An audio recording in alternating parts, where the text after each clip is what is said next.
নমস্কার বন্ধুরা, কথাধারা চ্যানেলে আমি জেবি সকলকে স্বাগত জানাচ্ছি। কথাশিল্পী শরৎচন্দ্র চট্টোপাধ্যায় রচিত উপন্যাস পরিণীতার দ্বিতীয় পর্ব শোনার জন্য। আপনাদের যদি ভালো লাগে তাহলে অবশ্যই লাইক, কমেন্ট এবং শেয়ার করবেন, এবং নতুন বন্ধুদের কাছে আমার অনুরোধ, আমার চ্যানেলটিকে সাবস্ক্রাইব করে অবশ্যই আমার পাশে থাকবেন। তাহলে চলুন শোনা যাক উপন্যাস পরিণীতার দ্বিতীয় পর্ব। চারুবালার মা মনোরমা তাস খেলার চেয়ে প্রিয় বস্তু সংসারে আর কিছুই ছিল না। কিন্তু খেলার ঝোঁক যতটা ছিল, দক্ষতা ততটা ছিল না। তাহার এই ত্রুটি শুধরাইয়া যাইত ললিতাকে পাইলে। সে খুব ভালো খেলিতে পারিত। মনোরমার মামাতো ভাই গিরীন্দ্র আসা পর্যন্ত এই কয়দিন সমস্ত দুপুরবেলা তাহার ঘরে তাসের বিরাট আড্ডা বসিতেছিল। গিরিন পুরুষ মানুষ, খেলে ভালো, সুতরাং তার বিপক্ষে বসিতে গেলে মনোরমার ললিতাকে চাই। থিয়েটার দেখার পরের দিন যথাসময়ে ললিতা উপস্থিত হইল না দেখিয়া মনোরমা ঝিকে পাঠাইয়া দিলেন। ললিতা তখন একটা মোটা খাতায় একখানা ইংরেজি বই থেকে বাংলা তর্জমা করিতেছিল, গেল না। তাহার সই আসিয়াও কিছু করিতে পারিল না। তখন মনোরমা নিজে আসিয়া তাহার খাতাপত্র একদিকে টান মারিয়া সরাইয়া দিয়া বলিলেন, নে ওঠ, বড় হয়ে তোকে জজিয়তি করতে হবে না, বরং তাস খেলতেই হবে, চল।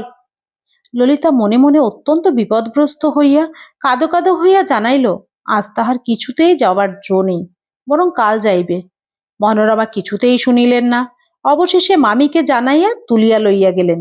সুতরাং তাহাকে আজও গিয়া গিরিনের বিপক্ষে বসিয়া তাস খেলিতে হইল, কিন্তু খেলা জমিল না। এদিকে সে এতটুকু মন দিতে পারিল না। সমস্ত সময়টা আর হইয়া রহিল, এবং বেলা না পড়িতেই উঠিয়া পড়িল। যাইবার সময় গিরিন বলিল, রাত্রে আপনি টাকা পাঠিয়ে দিলেন, কিন্তু গেলেন না, কাল আবার যাই চলুন। ললিতা মাথা নাড়িয়া মৃদুকণ্ঠে বলিল, না, আমার বড় অসুখ করেছিল।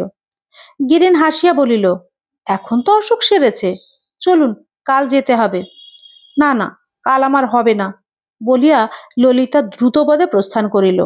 আজ শুধু যে শেখরের ভয়ে তাহার খেলায় মন লাগে নাই তাহা নয়, তাহা নিজেরও ভারী লজ্জা করিতেছিল।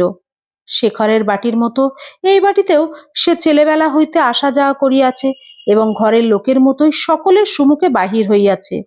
তাই চারুর মামার সম্মুখেও বেরোতে বা কথা কহিতে প্রথম হইতেই তাহার কোনো দ্বিধা হয় নাই। কিন্তু আজ গিরিনের সম্মুখে বসিয়া সমস্ত খেলার সময়টা কেমন করিয়া যেন তাহার কেবলই মনে হইতেছিল, এই কয়েকদিনের পরিচয়ে গিরীন্দ্র তাহাকে একটু বিশেষ প্রীতির চোখে দেখিতেছে। পুরুষের প্রীতির চক্ষু যে এত বড় লজ্জার বস্তু, তাহা সে ইতিপূর্বে কল্পনাও করে নাই। বাড়িতে একবার দেখা দিয়াই সে তাড়াতাড়ি ও বাড়িতে শেখরের ঘরে গিয়া ঢুকিল, এবং একেবারে কাজে লাগিয়া গেল। ছেলেবেলা হইতে এ ঘরের ছোটখাটো কাজগুলি তাহাকেই করিতে হইত। বই প্রভৃতি গুছাইয়া তুলিয়া রাখা, টেবিল সাজাইয়া দেওয়া, দোয়াত কলম ঝাড়িয়া মুছিয়া ঠিক জায়গা রাখা, এ সমস্ত সে না করিলে আর কেহ করিত না। 6-7 দিনের অবহেলায় অনেক কাজ জমিয়া গিয়াছিল। সেই সমস্ত ত্রুটি শেখরের ফিরিয়া আসিবার পূর্বেই নিঃশেষ করিয়া ফেলিতে কোমর বাঁধিয়া লাগিয়া গেল।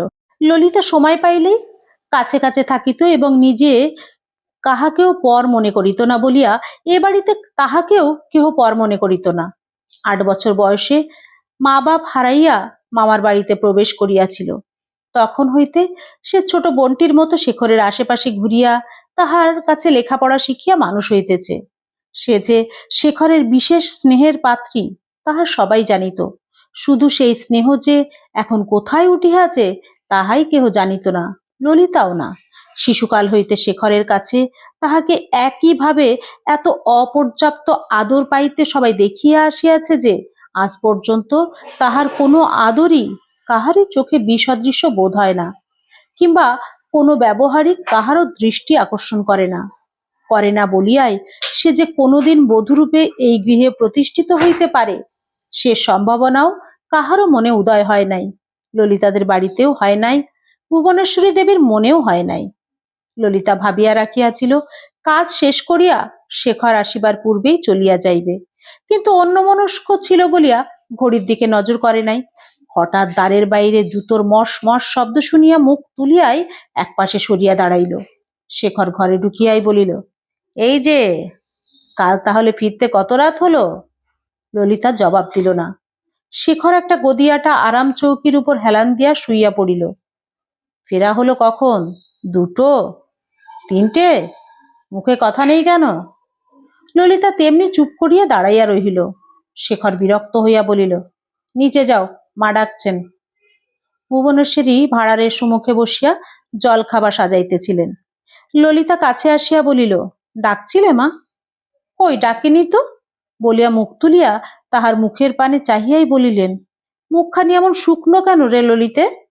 কিছু খাসনি বুঝি এখনো? ললিতা ঘাড় নাড়িল। ভুবনেশ্বরী বলিলেন, আচ্ছা যা, তোর দাদাকে খাবার দিয়ে আয়, তারপরে আমার কাছে আবার আয়। ললিতা খাবার হাতে করিয়া খানিক পরে উপরে আসিয়া দেখিল তখনও শেখর তেমনি ভাবে চোখ বুজিয়া পড়িয়া আছে। অফিসের পোশাকও ছাড়ে নাই, হাত মুখও ধোয় নাই। কাছে আসিয়া আস্তে আস্তে বলিল, খাবার এনেছি। শেখর চাহিয়া দেখিল না, বলিল, কোথাও রেখে দিয়ে যাও। ললিতা রাগিয়া দিল না, হাতে করিয়া চুপ করিয়া দাঁড়াইয়া রহিল। শেখর না চাহিয়াও বুঝিতেছিল ললিতা যায় নাই, দাঁড়াইয়া আছে। মিনিট 2-3 নিঃশব্দে থাকিয়া বলিল, কতক্ষণ দাঁড়িয়ে থাকবে ললিতা? আমার দেরি আছে, রেখে নিচে যাও। ললিতা চুপ করিয়া দাঁড়াইয়া মনে মনে রাগিতেছিল। মৃদুস্বরে বলিল, থাক দেরি, আমারও নিচে কোনো কাজ নেই। শেখর চোখ চাহিয়া হাসিয়া বলিল, এই যে কথা বেরিয়েছে, নিচে কাজ না থাকে ও বাড়িতে আছে তো, তাও না থাকে তারপরের বাড়িতেও তো আছে। বাড়ি তো তোমার একটি নয় ললিতে। নয়ই তো, বলিয়া রাগ করিয়া ললিতা খাবারের থালাটা দুম করিয়া টেবিলে রাখিয়া দিয়া হন হন করিয়া বাহির হইয়া গেল। শেখর চেঁচাইয়া বলিল, সন্ধ্যের পরে একবার এসো। 100 বার আমি উপর নিচে করতে পারি নে, বলিয়া ললিতা চলিয়া গেল।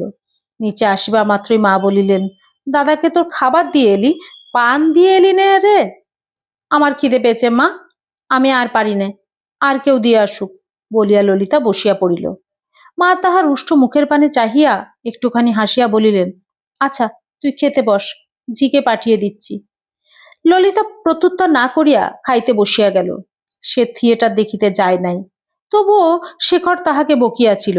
এই রাগে সে 4-5 দিন শেখরকে দেখা দেয় নাই, অথচ সে অফিসে চলিয়া গেলে দুপুরবেলা গিয়া ঘরের কাজ করিয়া দিত। শেখর নিজের ভুল বুঝিতে পারিয়া তাহাকে 2 দিন ডাকিয়া পাঠাইয়াছিল, তথাপি সে আসে নাই। এ পাড়ার একজন অতি বৃদ্ধ ভিক্ষুক মাঝে মাঝে ভিক্ষা করিতে আসিত। তাহার উপর ললিতার বড় দয়া ছিল, আসিলেই তাহাকে একটি করিয়া টাকা দিত। টাকাটি হাতে পাইয়া সে যে সমস্ত অপূর্ব এবং অসম্ভব আশীর্বাদ উচ্চারণ করিতে থাকিত, সেইগুলি শুনিতে সে অতিশয় ভালোবাসিত। সে বলিত, ললিতা পূর্বজন্মে তাহার আপনার মা ছিল এবং ইহা সে ললিতাকে দেখিবা মাত্রই কেমন করিয়া চিনিতে পারিয়াছিল। সেই বুড়ো ছেলেটি তাহার আজ সকালেই দ্বারে আসিয়া উচ্চকণ্ঠে ডাক দিল, আমার মা জননী কোথায় গো? সন্তানের আহ্বানে আজ ললিতা কিছু বিব্রত হইয়া পড়িয়াছিল।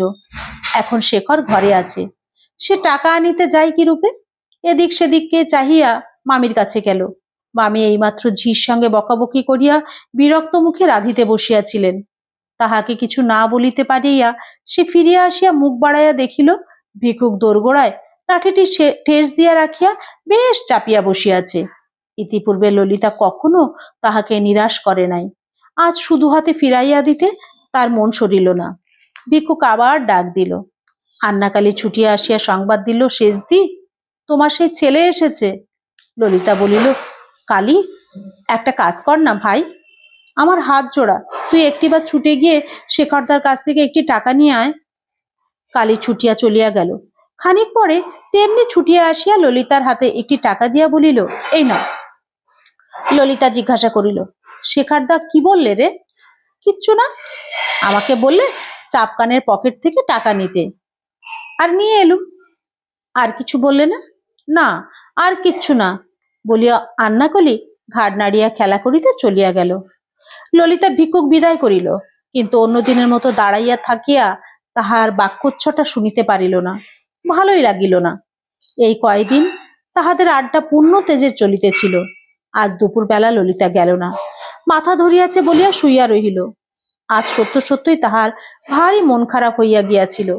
বিকালবেলা কালীকে কাছে ডাকিয়া বলিল, কালী, তুই পড়া বলে নিতে শেখরদার ঘরে যাস না? কালী মাথা নাড়িয়া বলিল, হ্যাঁ যাই তো। আমার কথা শেখরদা জিজ্ঞাসা করে না? না। হ্যাঁ, হ্যাঁ হ্যাঁ, পরশু করেছিল। তুমি দুপুরবেলা তাস খেলো কিনা? ললিতা উদ্বিগ্ন হইয়া প্রশ্ন করিল। তুই কি বললি? কালী বলিল, দুপুরবেলা চারু দিদিদের বাড়ি তাস খেলতে যাও, তাই বললুম। শেখরদা বললে, কে কে খেলে? আমি বললুম, তুমি আর সইমা, চারু দিদি আর তার মামা। আচ্ছা, তুমি ভালো খেলো না চারু দিদির মামা ভালো খেলেন শেষদি? সইমা বলে, তুমি ভালো খেলো না। ললিতা সে কথার জবাব না দিয়া হঠাৎ অত্যন্ত বিরক্ত হইয়া বলিল, তুই অত কথা বলতে গেলি কেন? সব কথায় তোর কথা কওয়া চাই, আর কোনোদিন তোকে আমি কিচ্ছু দেব না, বলিয়া রাগ করিয়া চলিয়া গেল। কালী অবাক হইয়া গেল। তাহার এই আকস্মিক ভাব পরিবর্তনে হেতু সে কিছুই বুঝিল না। মনোরমা তাস খেলা দুদিন বন্ধ হইয়াছে, ললিতা আসে না। তাহাকে দেখিয়া অবধি গিরীন্দ্র যে আকৃষ্ট হইয়াছিল তাহা প্রথম হইতেই মনোরমা সন্দেহ করিয়াছিলেন। তাহার সেই সন্দেহ আজ সুদৃঢ় হইল। এই 2 দিন গিরিন কিরকম উৎসুক ও অন্যমনস্ক হইয়াছিল। অপরাহ্নে বেড়াইতে যাইত না, যখন তখন বাড়ির ভিতরে আসিয়া এঘর ওঘর করিত। আজ দুপুরবেলা আসিয়া বলিল, দিদি আজও খেলা হবে না? মনোরমা বলিলেন, কি করে হবে গিরিন, লোক কই? না হয় আয়, আমরা 3জনেই খেলি। গিরিন নিরুৎসাহিত ভাবে বলিল, 3জনে কি খেলা হয় দিদি? ও বাড়ির ললিতাকে একবার ডেকে পাঠাও না। সে আসবে না। গিরিন বিমর্ষ হইয়া জিজ্ঞাসা করিল, কেন আসবে না? ওদের বাড়িতে মানা করে দিয়েছে বোধ হয়, না? মনোরমা ঘাড় নাড়িয়া বলিলেন, না, ওর মামা মামি সেরকম মানুষ নয়, সে নিজেই আসে না। গিরিন হঠাৎ খুশি হইয়া বলিল, তাহলে তুমি নিজে আজ একবার গেলেই তিনি আসবেন। কথাটা বলিয়া ফেলিয়া সে নিজের মনে ভারী অপ্রতিভ হইয়া গেল। মনোরমা হাসিয়া ফেলিলেন, আচ্ছা তাই যাই, বলিয়া চলিয়া গেলেন এবং খানিক পরে ললিতাকে ধরিয়া আনিয়া তাস পাড়িয়া বসিলেন। 2 দিন খেলা হয় নাই, আজ অল্প সময়ের মধ্যেই খেলা বেশ জমিয়া গেল। ললিতারা জিতিতেছিল। ঘণ্টা 2 পরে সহসা কালী আসিয়া দাঁড়াইয়া বলিল, শেষদি, শেখরদা ডাকছেন, জলদি। ললিতার মুখ পাণ্ডুর হইয়া গেল। তাস দেওয়া বন্ধ করিয়া বলিল, শেখরদা অফিসে যাননি? কি জানি, চলে এসেছেন, বলিয়া সে ঘাড় নাড়িয়া প্রস্থান করিল। ললিতা তাস রাখিয়া দিয়া মনোরমার মুখপানে চাহিয়া কুণ্ঠিতভাবে বলিল, যাই সইমা। মনোরমা তাহার হাত ধরিয়া বলিলেন, সে কি রে, আর 2 হাত খেলে যা। ললিতা ব্যস্ত হইয়া উঠিয়া দাঁড়াইয়া বলিল, না সইমা, ইনি তাহলে বড় রাগ করবেন। দ্রুতপদে চলিয়া গেল। গিরিন প্রশ্ন করিল, শেখর দাদা আবার কে দিদি? মনোরমা বলিলেন, ওই যে সুমুখের ফটকওয়ালা বড় বাড়িটা। গিরিন ঘাড় নাড়িয়া বলিল, ও, ওই বাড়িটা? নবীনবাবু ওদের আত্মীয় বুঝি? মনোরমা মেয়ের মুখের পানে চাহিয়া একটুখানি হাসিয়া বলিলেন, আত্মীয় কেমন, ললিতাদের ওই ভিটেটুকু পর্যন্ত বুড়ো আত্মসাৎ করবার ফিকিরে আছেন। গিরিন আশ্চর্য হইয়া চাহিয়া রহিল। মনোরমা তখন গল্প করিতে লাগিলেন, কেমন করিয়া গত বৎসর টাকার অভাবে গুরুচরণ বাবুর মেজ মেয়ের বিবাহ হইতেছিল না, পরে অসম্ভব সুদে নবীন রায় টাকা ধার দিয়া বাড়িখানা বাঁধা রাখিয়াছেন। এ টাকা কোনোদিন শোধ হইবে না এবং অবশেষে বাড়িটা নবীন রায়ই গ্রহণ করিবেন। মনোরমা সমস্ত কথা বলিয়া পরিশেষে মন্তব্য প্রকাশ করিলেন, বুড়ার আন্তরিক ইচ্ছা গুরুচরণ বাবুর ভাঙা বাড়িটা ভাঙিয়ে ফেলিয়া ওইখানে ছোট ছেলে শেখরের জন্য একটি বড় রকমের বাড়ি তৈরি করেন। 2 ছেলে 2 আলাদা বাড়ি, মতলব মন্দ নয়। ইতিহাস শুনিয়া গিরিনের ক্লেশ বোধ হইতেছিল। জিজ্ঞাসা করিল, আচ্ছা দিদি, গুরুচরণ বাবুর আরো তো মেয়ে আছে, তাদেরই বা বিয়ে কি করে দেবেন? মনোরমা বলিলেন, নিজের তো আছেই, তাছাড়া ললিতা, ওর বাপ মা নেই, সমস্ত ভার ওই গরিবের উপর।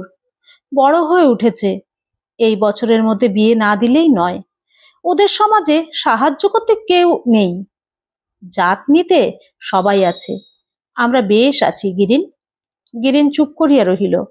তিনি বলিতে লাগিলেন, সেদিন ললিতার কথা নিয়েই তো ওর মামি আমার কাছে কেঁদে ফেললে। কি করে যে কি হবে তার কিছু স্থির নেই। ওর ভাবনা ভেবেই গুরুচরণ বাবুর পেটে অন্ন জল যায় না। হ্যাঁ গিরিন, মুঙ্গেরে তোদের কোনো বন্ধু বান্ধব নেই যে শুধু মেয়ে দেখে বিয়ে করবে? অমন মেয়ে কিন্তু পাওয়া শক্ত। গিরিন বিষণ্ণ মুখে হাসিয়া বলিল, বন্ধু বান্ধব আর কোথায় পাবো দিদি? তবে টাকা দিয়ে আমি সাহায্য করতে পারি। গিরিনের পিতা ডাক্তারি করিয়া অনেক টাকা এবং বিষয় সম্পত্তি রাখিয়া গিয়াছেন, সে সমস্তরই এখন সে মালিক। মনোরমা বলিলেন, টাকা তুই ধার দিবে? ধার আর কি দেব দিদি? ইচ্ছে হয় উনি শোধ দেবেন, না হয় নাই দেবেন। মনোরমা বিস্মিত হইলেন, বলিলেন, তোর টাকা দিয়ে লাভ কি? ওরা আমাদের আত্মীয়ও নয়, সমাজের লোকও নয়, এমনি কে কাকে টাকা দেয়? গিরিন তাহার বোনের মুখের বাণে চাহিয়া হাসিতে লাগিল, তারপরে কহিল, সমাজের লোক নাই হলেন, বাঙালি তো, ওর একান্ত অভাব আর আমার বিস্তার রয়েছে। তুমি একবার বলে দেখো না দিদি, উনি যদি নিতে রাজি হন আমি দিতে পারি। ললিতা তাদেরও কেউ নয়, আমাদেরও কেউ নয়, তার বিয়ের সমস্ত খরচ না হয় আমিই দেব। তাহার কথা শুনিয়া মনোরমা বিশেষ সন্তুষ্ট হইলেন না। ইহাতে তার নিজের ক্ষতিবৃদ্ধি কিছুই নাই বটে, তথাপি এত টাকা একজন আর একজনকে দিতেছে দেখিলে অনেক স্ত্রীলোকই প্রসন্ন চিত্তে গ্রহণ করিতে পারে না।